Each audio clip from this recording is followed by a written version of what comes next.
dirapikan. Ya, ini kelas 8 ya. Nah, oke, ya benar, oke. Nah, anak-anak coba dibersihkan, terus meja dirapikan, kursinya dibenarkan, baru kita mulai pelajaran. Cepat. Ayo, coba itu sampai 3 detik. 3, 2, 1. Oke, benar, sip. Oke, udah beres dari itu. Mulai. Assalamualaikum warahmatullahi wabarakatuh. Perkenalkan, nama Bapak Romi Rahakul Yakin. Anak-anak bisa panggil saya Pak Romi. Nah, pada pembelajaran hari ini, sebelum mulai pelajaran, anak baiknya kita berdoa terlebih dahulu. Itu anak-anak, tenang, diam. Ya, berdoa dimulai.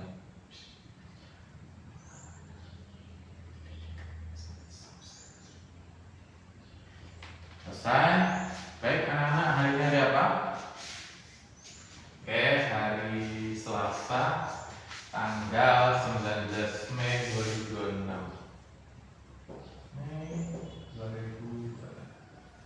Oke, mulai pelajaran. Bapak ingin mengabsensi kehadiran kalian terlebih dahulu. Mulai dari Andrian Syah hadir, bagus. Terus Adinda hadir, oke, hadir, bagus. Ketiga Bima mana Bima hadir. Keempat Luciana, mana Lucy hadir. Kelima itu siapa? Vera, mana Vera? Oke, hadir, sip. Jadi pada pembelajaran hari ini materi kita yaitu tentang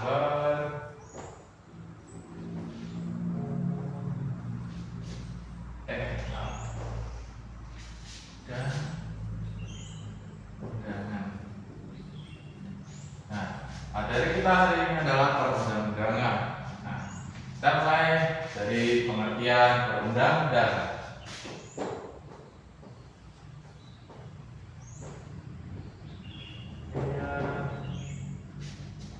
UU, pengertian undang-undang. Oke, Bapak jelaskan. Jadi peraturan perundang-undangan itu ditulis oleh lembaga negara maupun pihak pejabat yang memiliki hak wewenang serta memiliki kekuatan untuk mengikat dalam seluruh golongan masyarakat. Nah, dalam pelajaran PPKN kelas 8 SMP, nah, kita mempelajari peraturan perundang-undangan itu sebagai bentuk sikap pedoman untuk menaati agar tercipta kondisi di mana keadilan, keamanan, dan persatuan dalam kehidupan berbangsa dan bernegara. Nah, peraturan perundang-undangan tersebut meliputi dari hak dan kewajiban yang berlaku. Nah, jadi setiap orang-orang itu wajib mematuhi aturan perundang-undangan yang berlaku agar dapat dipertanggungjawabkan dan menjaga kehidupan yang adil dalam bermasyarakat dan bernegara. Oke, itu adalah pengertian perundang-undangan anak. Sekarang masuk ke bagian kedua, yaitu tentang tata urut undang-undangan. Dalam tata urut undang-undang ini anak-anak itu dimulai dari jenjang yang tertinggi sampai dengan jenjang yang terendah. Nah, tata urut ini dalam pelajaran PPKN kelas 8 SMP yang dimulai tata urut dari tertinggi ialah adalah 1. UUD Republik Negara Indonesia tahun 1945. Yang kedua itu ketetapan MPR. Yang ketiga, apakah anak-anak yang tahu tata urutnya? Ada? Apa? Belum? Oh, baiklah. Bapak kira ada tahu. Yang ketiga itu peraturan PP PP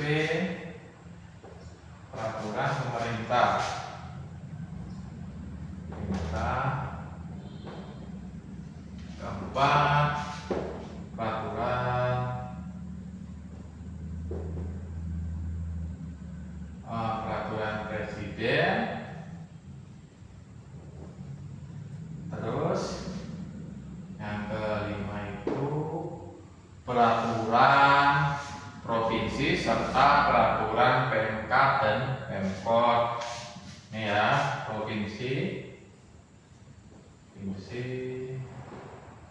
serta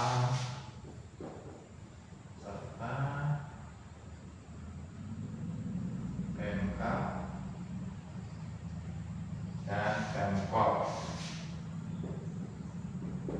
Nah, ini adalah tata urutnya dimulai dari 1 sampai 5.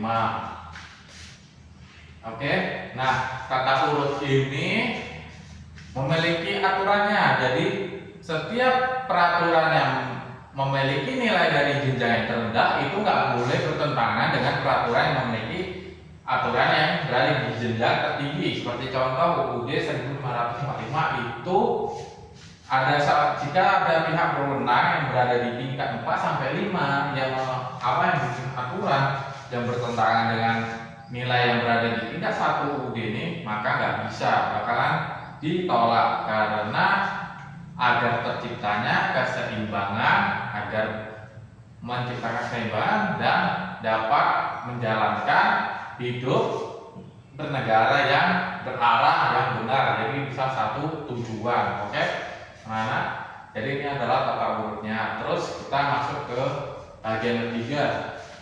Nah, bagian ketiga ini adalah menanggapi aturan.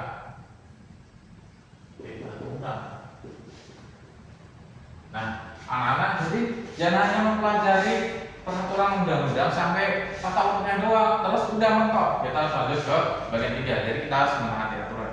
Nah, menaati aturan ini menaati aturan peraturan perundang-undangan, kita dapat menciptakan keadilan, keamanan, dan kenyamanan dalam hidup berbangsa dan bernegara. Nah, jadi kita tuh wajib menaati aturan. Nah, terus dalam materi PPKN kelas 8 SMP itu menjelaskan bahwa jika tidak menaati aturan itu mencerminkan sikap disiplin, bertanggung jawab, dan sebagai contoh orang yang melaksanakan kewajiban dalam bernegara. Nah, menaati peraturan perundang-undangan itu juga dapat membuat orang lain menghormati hak dan kewajiban orang lain serta mencegah konflik dan pelanggaran hal negatif lainnya. Nah, oleh karena itu menaati aturan itu harus diterapkan dalam kehidupan sehari-hari agar kehidupan bermasyarakat itu harmonis dan tetap terjaga. Oke, itu adalah materinya yang ketiga. Nah, anak-anak, karena anak sudah Bapak jelaskan, Bapak rasa anak sudah ngerti. Selanjutnya kita akan masuk ke bagian diskusi. Jadi setelah anak-anak Bapak jelaskan, Bapak ingin mendengarkan hasil diskusi kalian berkelompok. Jadi ini adalah sumbernya. Jadi Bapak akan membagi kelompok jadi 2, yaitu simpel aja ya, yaitu satu kelompok cowok, terus kelompok 2 cewek. Waktunya yaitu 15 menit, kalian berdiskusi terus akan kembali menjelaskan kepada Bapak. Oke, baiklah Bapak akan silakan.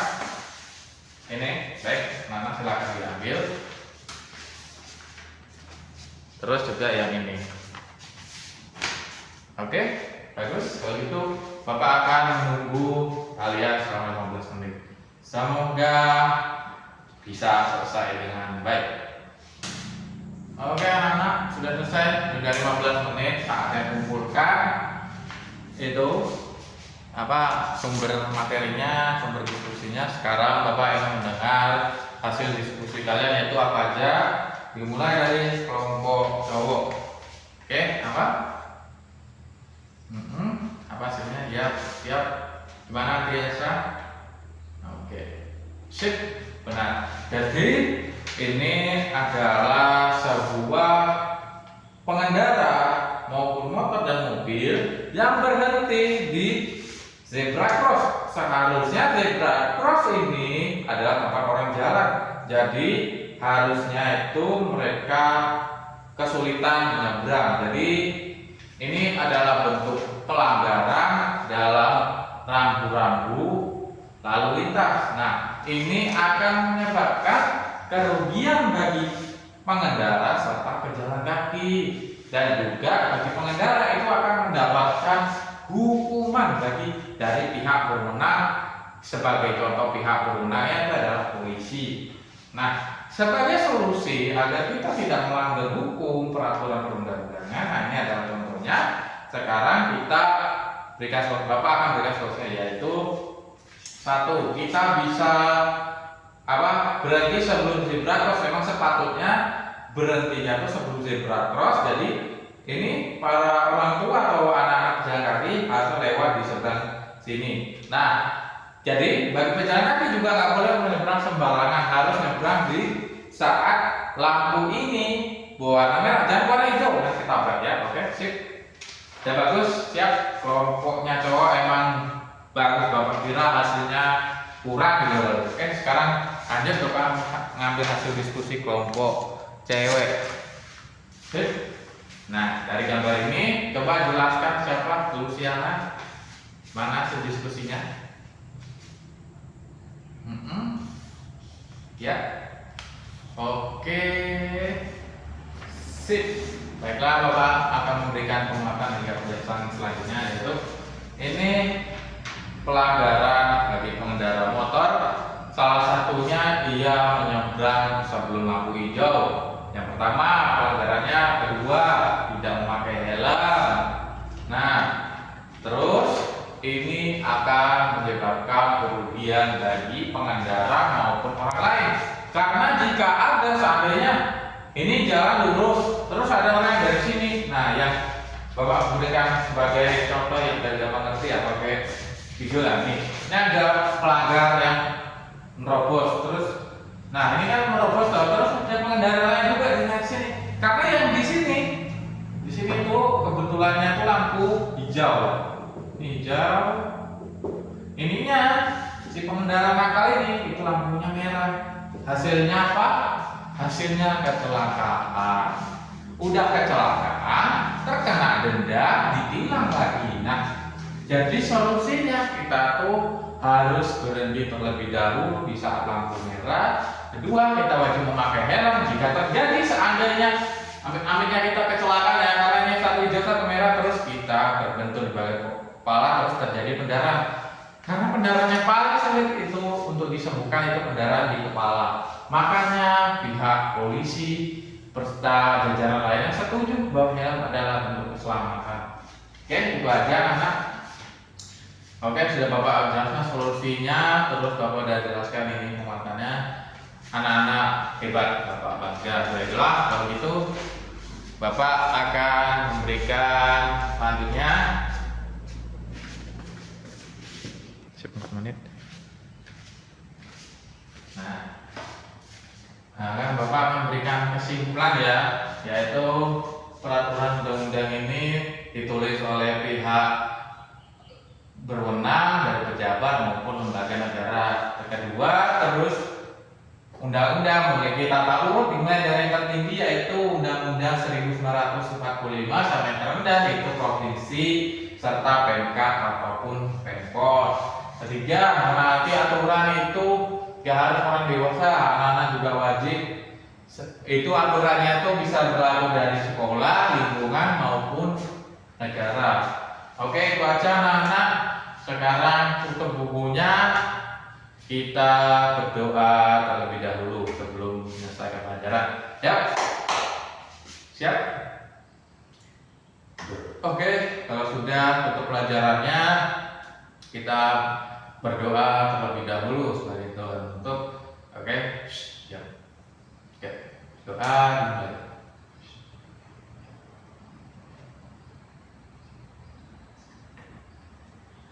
Selesai, semoga materi bermanfaat, semoga bisa dikembangkan, bisa dievaluasi oleh anak-anak. Sampai jumpa di hari berikutnya. Wassalamualaikum warahmatullahi wabarakatuh.